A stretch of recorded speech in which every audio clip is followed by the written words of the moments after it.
ProWritingAid isn't just another tool that checks your grammar and makes sure that your words are in the correct order. It actually does a lot more. It uses AI to check your writing, to make sure that the tone is good, to make sure that it's using good language, and also to make sure that it's interesting to read. Another interesting thing that it does is it looks at how authors can avoid using something called the passive voice. Now, I'm sure this is something that has confused a lot of writers before, and it even confused me. So in this episode, we talked about how you can avoid using the passive voice and how you can use AI and use ProWritingAid to help avoid some of these things as well. So it's a really fantastic episode. Really looking forward to your reactions to hearing Tom Wilde from ProWritingAid. Hi everyone, and welcome to the Publishing Performance Show. Today I'm joined by Tom Wilde, who is the Head of Partnerships at ProWritingAid, which is a really great tool for helping you to improve your writing. So thank you for joining us, Tom. Oh, you're welcome, Teddy. Nice to be here. Yeah, it's great to be able to talk to you about everything to do with writing and self-publishing. Yeah, great. And it's nice to speak to someone from the UK. It was easier to arrange our times a bit more. Yeah, it does make a difference. And on a nice day as well. Yeah, for a change. Well, could you just give us a bit of a really quick overview about what ProWritingAid is before we get into some of the specifics? Yeah, absolutely. So ProWritingAid is a toolkit for storytellers, really, right? So it started life as a kind of a grammar checker 10, 12 years ago, but now it's developed into much, much more. And it's a tool that works with writers at any stage of the writing journey, but it works with them wherever they're writing, and it helps them reach their potential. It helps them understand where they can tighten their prose, where they can write a more engaging story, where they can add elements that they may not have thought of. So it's almost like the editor that sits on their shoulder, pointing out everything from weaknesses to corrections to possible improvements, so that when they hit publish, their book is as good as it can possibly be. Brilliant. And when you say it works with you wherever you're writing, do you mean like where you are in the world, or like which tool you're using to write, or both? Well, both, really. Yeah. So I mean, we looked into this not long ago. We have users in, I think, every country around the world. So it does work all around the world. But the key point really is that it works wherever you write. So writers, as you know, use all sorts of different software. Microsoft Word, Google Docs are the obvious ones, but actually there are tools that are built specifically for creative writers like Scrivener, Atticus, and we build integrations that work with all of those. So you don't have to leave your writing environment to use ProWritingAid. It's not like this standalone app that you have to import into. It works seamlessly in your writing environment. Right. Okay. So it's more like a plugin or like a Chrome extension in the way that it works. A bit like, when you're typing, it will make suggestions to what you're already doing. Exactly. Yeah. So there are kind of two elements. One is it makes suggestions as you type. So it's got what we call a real-time checker. And you're right. Yep. It's, we have extensions for all major browsers. We have a desktop app. We have, versions that work pretty much everywhere, whether you're on Mac or Windows. But in addition to that real-time checking, which is really kind of doing the high-level editing, if you like, it runs much deeper reports as well that get really into the detail. Oh, amazing. Okay, so it is a bit more of it works exactly where you're writing, but it has also those wider reports to help you to improve it once you've already written something like later on. Yeah, that's right. And that's why we call it a toolkit, because really, as writers, we've all got different strengths and different weaknesses, right? So mine is repetition, right? I tend to say the same thing sometimes in multiple ways, sometimes not, sometimes just using the same vocabulary far too frequently. And it's quite difficult to see that as a writer. ProWritingAid has two different reports that will look at things like, simply look at your repeats. So how is it repetitious? I don't know. How often are you repeating yourself? It has another report that looks at echoes. So how often are you saying the same or the similar thing in close proximity to each other? These are all the kind of things that, from a reader's perspective, lead to disengagement. So that's what the tool is looking at. It's like how to make sure that your manuscript is doing as good a job as possible at engaging your readers. That's very interesting. I noticed I've got Grammarly just to do like spell checking and stuff when I write stuff. And it turns out that I use the word really just a lot. I use it really a lot. Which is a really common one, right? I know I've said it. Yeah. And we say that's a good example as well of a word you don't tend to notice when it's overused in speech so much, but when it's written down, it will really stand out, jump off the page. But not to you, the writer. You tend to be blind to your own kind of weak spots. That's why an editor, and look, ProWritingAid isn't a replacement for an editor, but that's why an editor is critical in what you do as a creative writer. Yeah. Does the tool learn a bit more about your writing style as it's working, or does it have set ways of correcting the way you write? Oh, that's a really interesting question, because it goes into something that many writers quite understandably are concerned about, and that is whether the software you use is learning. And to learn it, it would have to store your text and analyze your text and keep records. We don't do that. We guarantee, we tell and guarantee all of our writers that our product does not store or use their text for training purposes. Right. So it's not going to learn specifically your style. It's going to advise you based on the models that we've built, which are based on analysis that we've done over, like I say, over 12 or 13 years now. Yeah, that makes sense. Because one thing I've noticed with some other tools is your writing can become quite generic. So it's about making sure you don't have that just very boring text that just doesn't include the word really often. Yeah, exactly. So, and I think the thing to remember always is that you're in charge, right? You, in your head, that's where the story exists. What we're doing, what ProWriting is doing, is helping you craft that and tease it out of you onto paper, right, or onto the screen. But you're in charge. And quite often in writing, there is no hard line of what is right and what is wrong. It depends so much on, the elements of your story, but also the genre that you're writing, your audience. So what ProWritingAid is going to tell you is just advice, and you should feel free to ignore it or accept it. It won't change anything automatically. You have to do all of that yourself. You have to hit accept or ignore. But yeah, so it's going to point out lots to you. It's up to you how much you take on board. But that's one of the things I think a lot of particularly new writers who are just starting out, they're looking to be told how to become a good writer, but there is no kind of perfect path, if you like. Yeah. It's there within all of us, but ProWriting is just going to help tease that out. But you are in charge. You know what your story is. Yeah, and it's up to you to accept what advice ProWriting is giving you. Yeah, of course. I find the more you write as well, the better you get at it, and you stop using those words. And I guess if you start reading the recommendations that ProWritingAid does, you learn about why it's making those suggestions and things like that. Yeah, exactly that. So yes, it helps make you more self-aware. Yeah. Which again is another reason, tools like this and editors are a really important part of the journey. It's very rare that you you can't just put your book down on paper or on screen and, job done. Yeah. There's a whole kind of process to go through in terms of, you ask any successful writer about the pain of the editing process, I was speaking to someone last week who is a professional editor. She's like a developmental editor, and she was saying exactly this. So, they work directly with the writers, like pretty much from the beginning of writing the book, and it's very much like pointing out the problems and seeing it as they go along. They must have unbelievable attention to detail.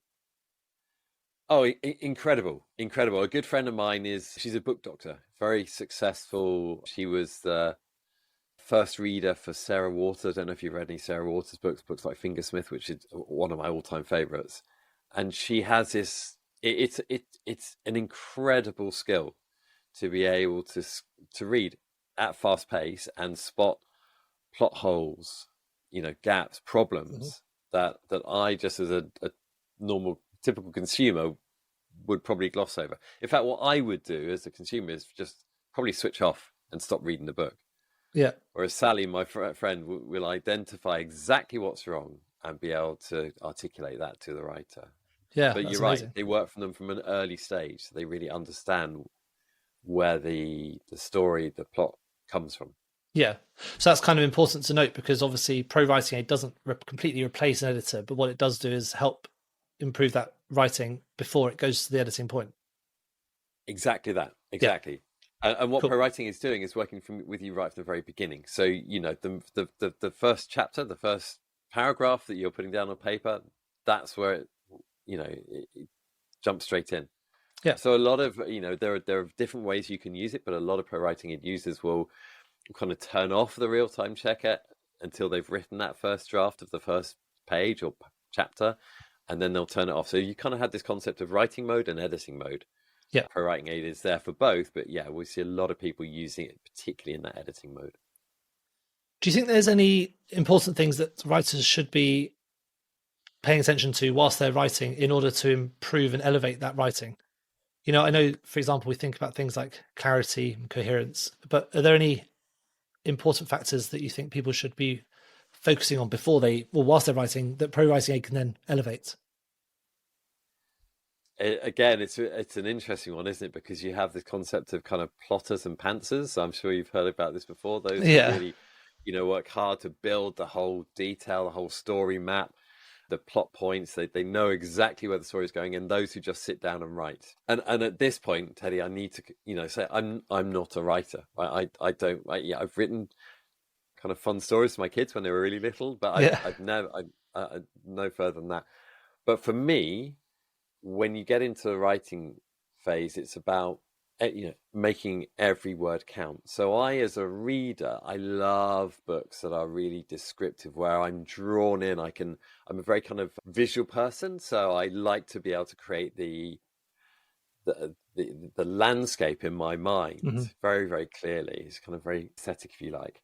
And so every word needs to count. So again, it comes to that editing phase. I would say it's, you know, by all means, get everything down on screen or on paper, but make sure you're ruthless when you're editing. Make sure that every single word counts, and avoid that temptation to just skip over something, be lazy. It is, by all accounts, you know, a difficult pursuit, but worthwhile. But yeah, that's it for me, making sure every word counts. Yeah, sure. Now, one of the main reports in ProWritingAid is talking about the passive voice, and I think it's quite a common issue that people talk about, and I think it's quite a difficult one to understand.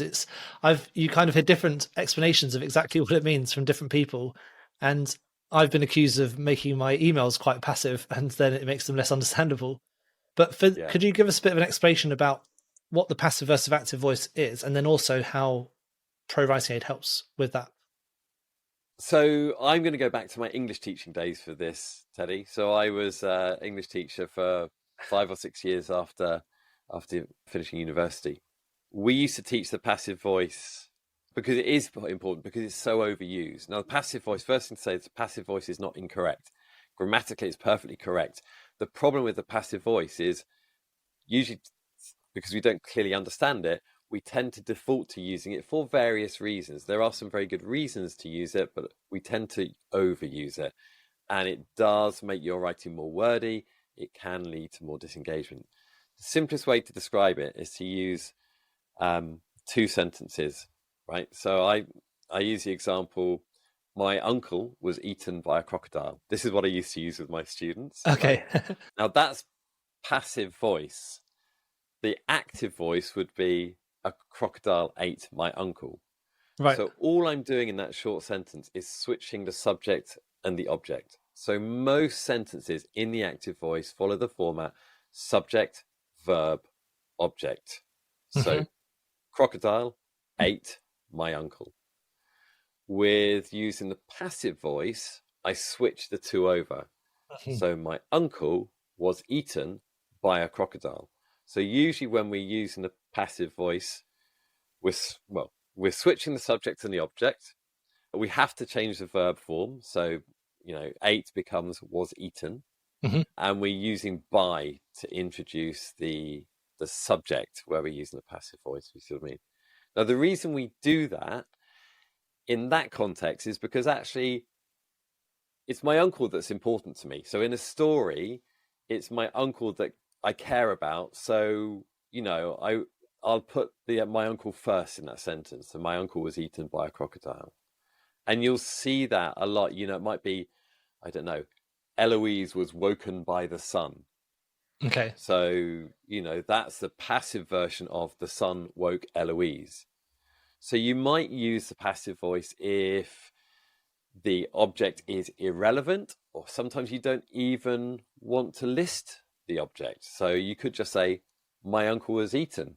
You could say, Eloise was woken. You don't have to include the object in that sentence. Right. The problem is simply that we tend to overuse the passive voice. So if you look at a text, this applies to business writing just as much as creative writing.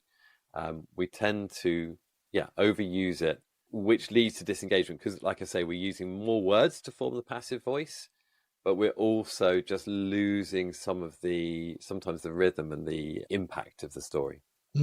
That's amazing that the tool can pick up when that's being used, because when you said those things to me, you're right. It does sound much more engaging to say the crocodile ate my uncle, but I probably wouldn't necessarily think about that. So how does the tool pick it up? What does that look like when it's picking it up?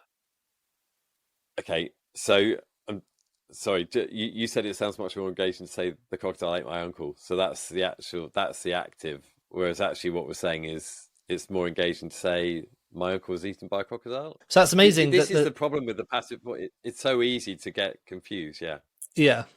It's amazing that even just by switching those words around, you can make such a small phrase sounds so much more engaging.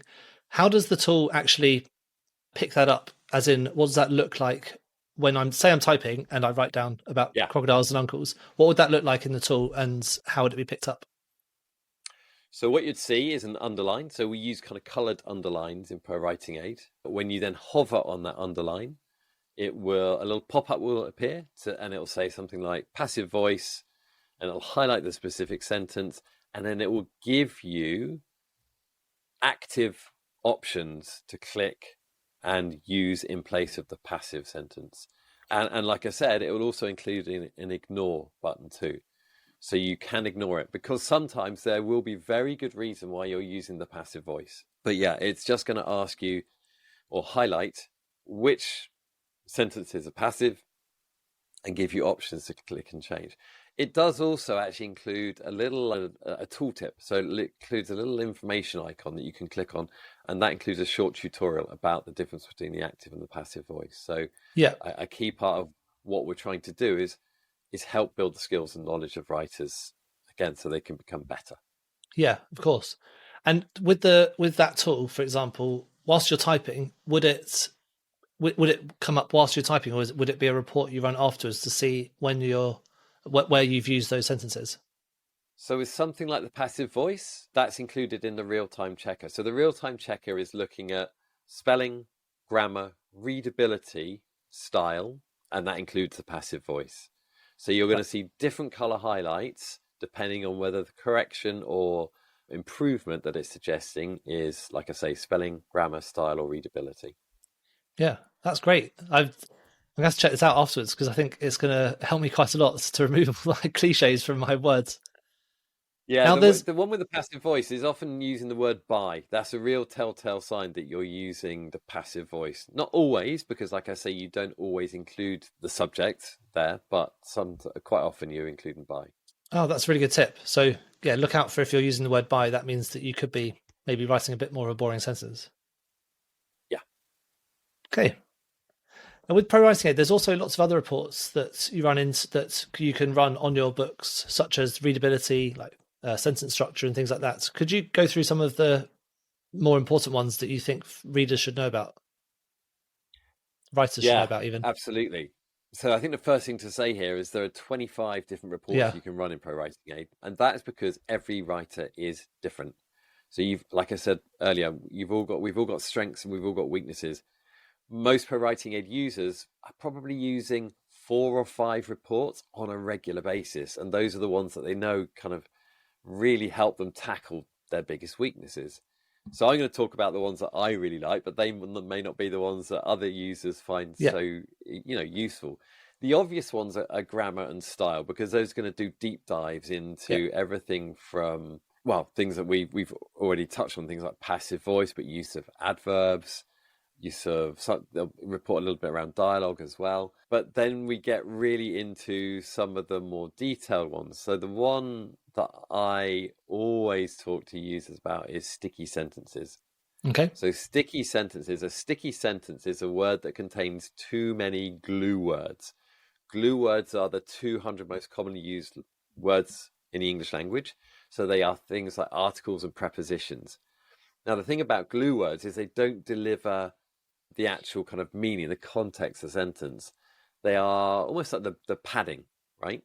So we measure every sentence, and we measure the percentage of words in that sentence that are glue words. Mm-hmm. And our sticky sentence report will highlight any sentences that have more than 40% of their words as glue words. Right. So if you have a word that is flagged as sticky, it basically means you could say the same thing much more concisely.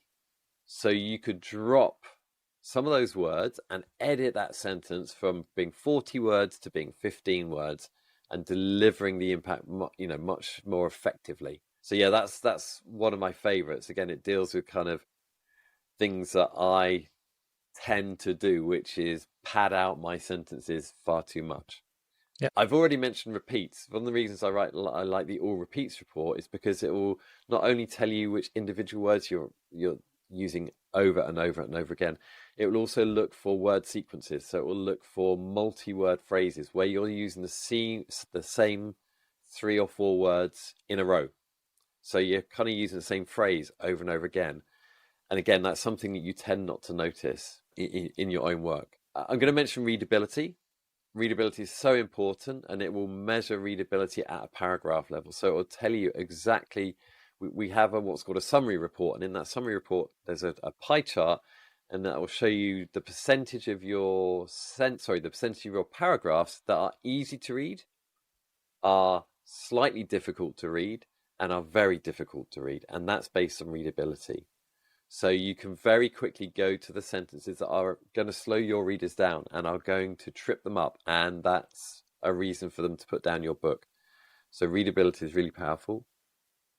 And then I can't really kind of end without mentioning a couple of our most recent reports. I think we might be coming on to these anyway, but these are the ones that we power with generative AI tools. So rephrase allows you to select a sentence and look at possible ways of rephrasing that sentence.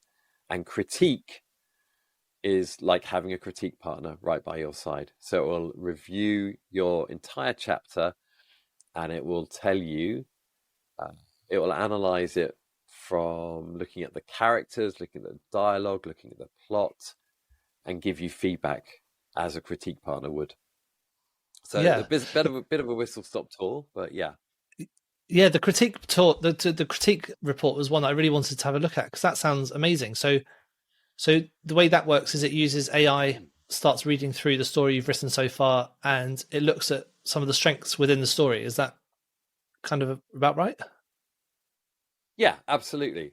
Yeah. So the critique report was born out of a conversation we had with some users, and one of them was telling us about using a critique partner. Critique partners are a really important part of the process. The problem with a critique partner is it can take days to get feedback from a critique partner. Sometimes your critique partners are too nice, so we thought, well, actually we can solve some of this by providing a way that critiques a chapter at a time and gives you the feedback that a critique partner would give you, but instantly.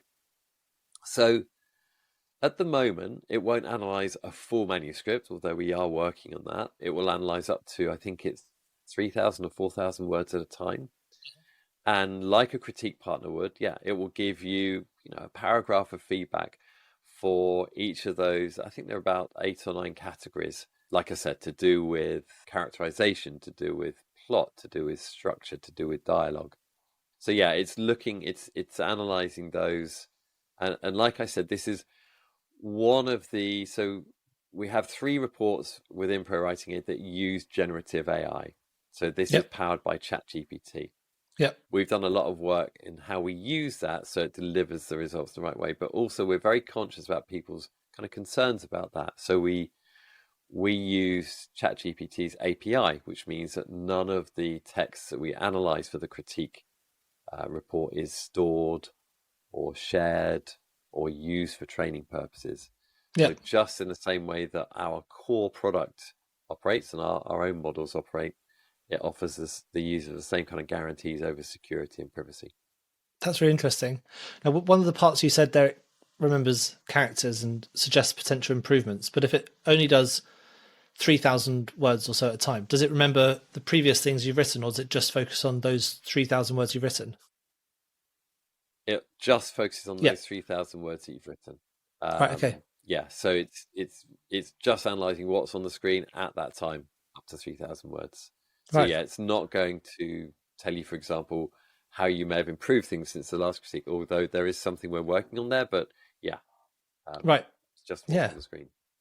And with the AI, so I know you've mentioned you're not worried about the system learning or taking your writing and learning from it to improve it. Are you worried about any things like copyright or any other? Because obviously the way AI works is it takes information from around the internet and things like that. Is there any ways of checking to see that the stuff you're getting is actually original? So probably just a bit of context here. So where we built the models that power ProWritingAid are models that we built and own and maintain. They power the majority of the reports in ProWritingAid, and they're built on text analysis that we've done on huge volumes of text that we've acquired from professional editors. So we also understand that when it comes to using, generative AI, so ChatGPT, there are many other large language models out there. There are concerns about, using copyrighted material. And this is a really valid conversation to have. And we're kind of actively engaging our users in this conversation. Our dream would be to have our own models that we develop with, like I say, text that we've acquired legitimately, and be able to provide those features powered entirely by our own models. At the moment, that's not possible. So really, it's up to you as a user. If you're not comfortable using ChatGPT, or like I say, many of us are using large language models in many areas of our life, often unwittingly. If you're using Google, you're probably using these. If you're not comfortable doing that, then our recommendation is don't use those features. So don't use rephrase, don't use critique, and don't use AI, don't use Sparks. Yeah. Okay. But the AI, so the AI Sparks tool looks so fascinating. I think it looks how it can improve some of the writing. What are some of the features of that AI Sparks tool? Because it sounds like it is a bit different to the other reports you just mentioned. Yeah, so Sparks, as the name suggests, Sparks is all about inspiration. So it's to help you get through those moments of writer's block. So what we're not doing is aiming to, we're not writing your story for you. This is not about giving you text that can, replaces your voice and does the hard work for you. This is about having almost like having a buddy that you can bounce ideas off and gives you inspiration. Yes, Sparks, the report, works by allowing the user to highlight a particular paragraph, and then there are certain commands you can ask for the tool to do. So it, for example, can rewrite that paragraph with added fluency, with added sensory detail. It can change that paragraph from first to third person. It can change it from present to past. So it's all about giving you different perspectives on your manuscript. And again, like I said, helping you kind of unblock those ideas. It works differently to most of the other reports. It's a really exciting one. Yeah. And the results are really impressive. Yeah. It's very exciting that you can get your text that is your initial ideas, and then you can turn that from, you've got your writing written down. You need to check whether it's boring, like if it's in the passive voice, for example, and your initial tools can start doing that. But then as you get further into using the tools, you can actually use it to start, generating some more ideas for you and to help you move on to the next step if you're having a bit of a block. Yeah, exactly that. So we want it to be there to help you learn, to help you become a better writer, to help you write from the very beginning. But then, even when you're doing that, the final edits, it's a great way of being able to review much larger passages, whole chapters, and in fact the entire manuscript for some of those reports. Yeah, to find those holes, to find those improvements you can make. Yeah, great. Well, it's really exciting. I mean, it sounds like such an exciting tool. I've only played around with it before. I never actually really got into properly using it. Does it work with every type of fiction category, or is there any ones it particularly works best with? No, it works with every type. So it's a tool for creative writers, whether you're writing, thrillers, whether you're writing romance, whether you're writing even kind of memoir and autobiography, it's by your side. And in fact, there is a feature within the tool that provides feedback. It's what we call goals. So it shows you how your writing compares to that of others, and when I say others, to famous authors, but it also shows you how your writing compares to benchmarks. So for example, I can see my grammar is at 50% compared to that benchmark target of hitting 80%. And that allows you to select your particular writing genre. So if you've got a particular genre that you write, then you can change that setting and it will modify some of those goals specifically for that setting. Yeah, great. Well, it's really interesting. I think, it's great to get an overview of exactly how the tool works. If people want to find out a bit more about it, where's the best place to head to? So ProWritingAid.com has everything you need to know about the tool. There is a free version there. So all you need to do is sign up and you can analyze up to 500 words at a time. You can use most of our integrations with the free version. There are limits around some of the reports you can run, but it's a great way of getting a feel for the tool. You'll also find we have a YouTube channel that has lots of kind of content to do with both previous kind of webinars we've run on the craft of creative writing, but also some more in-depth feature analysis. Yeah, so best place to start, ProWritingAid.com. And I would add at this point, actually, look out, we run 5 Writers' Weeks throughout the year. So each one focusing on a different genre. So we've got Horror Writers' Week coming up around about Halloween. It won't surprise you to know. Romance Writers' Week will take place next February. And those weeks are a full week of guest kind of webinars, Q&As, topic sessions that anybody can sign up to join for free. So if you're a writer, if you're starting out or learning your craft, that's a great place to supplement your learning as well as, kind of actually practicing with the tool. Brilliant. Well, that's been really helpful. Thank you so much for sharing all that information. I can't wait to get started with it. Just before we finish off, we've got one last question, and that's what one book do you recommend everyone should be reading at the moment? Do you know what? I'm awful with this question, Teddy, because I have a really bad memory for books I've read, but I always tend to default to the last book I read because I tend to put a book down and go, oh my God, that was such a good book. Yeah. And I'm going to do exactly that in this situation because I was on holiday recently and I read 2 books. Both were amazing, but the one that really stuck with me was Go as a River by Shelley Reid. It's just a beautiful novel. Like I say, I love description. I love intricacies. But in this novel, the story is... I'm getting goosebumps just even talking about it. It's captivating, really captivating. And it's one of those books you genuinely can't put down. I'll be finding myself at 5 o'clock in the morning, just still there reading it. But yeah, Go as a River by Shelley Reid. Love it. Amazing. I haven't heard of that one, so I'll definitely, it's nice to get some new recommendations because I get quite a lot of repeat ones on it. I think it's her debut novel, but it's not self-published, I would add, but yeah, definitely a good one to read. And I mentioned Fingersmith earlier by Sarah Waters. That's one I always refer to. If you want to see an example of a book, there's an incident in that book that just catches everybody, kind of takes your breath away because you don't see it coming until the last minute. Your kind of mind plays tricks with you because you realize what's about to happen as it happens, and it's real kind of heart in the mouth moment. Wow, sounds great. Thank you very much for those recommendations. Well, it's been great chatting to you, Tom. Looking forward to meeting you in person soon, and we'll speak again soon. Excellent. Thanks, Teddy. Lovely to meet you. Thank you so much for tuning into the Publishing Performance podcast. I really hope you found today's episode inspiring. I love chatting to authors, writers, and people in the publishing world. Now, just before we wrap up, let me tell you about Publishing Performance, the #1 platform for authors who want to increase Amazon book sales, but I'm not really sure where to start. Now, this show is all about helping you to sell more books. And if you're looking to boost your publishing game and to maximize your book's potential on Amazon, then Publishing Performance is designed to help authors just like you to grow your readership and to reach a much wider audience.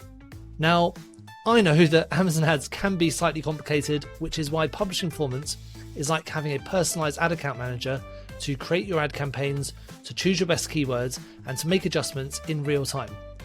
Now, if you're investing in ads, you really want to make sure that your investment is being used effectively, and Publishing Performance does just that. It aims to make your budget go further, improve your organic rank, and target keywords more effectively. Just go to publishingperformance.com to get started with Amazon ads for just $1.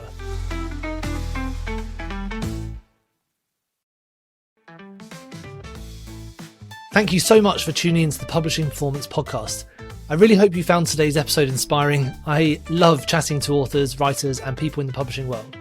Now, just before we wrap up, let me tell you about Publishing Performance, the #1 platform for authors who want to increase Amazon book sales, but I'm not really sure where to start. Now, this show is all about helping you to sell more books.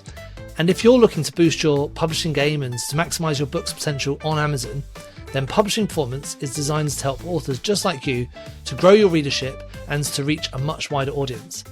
Now, I know that Amazon ads can be slightly complicated, which is why Publishing Performance is like having a personalized ad account manager to create your ad campaigns, to choose your best keywords, and to make adjustments in real time. Now, if you're investing in ads, you really want to make sure that your investment is being used effectively, and Publishing Performance does just that. It aims to make your budget go further, improve your organic rank, and target keywords more effectively. Just go to publishingperformance.com to get started with Amazon ads for just $1.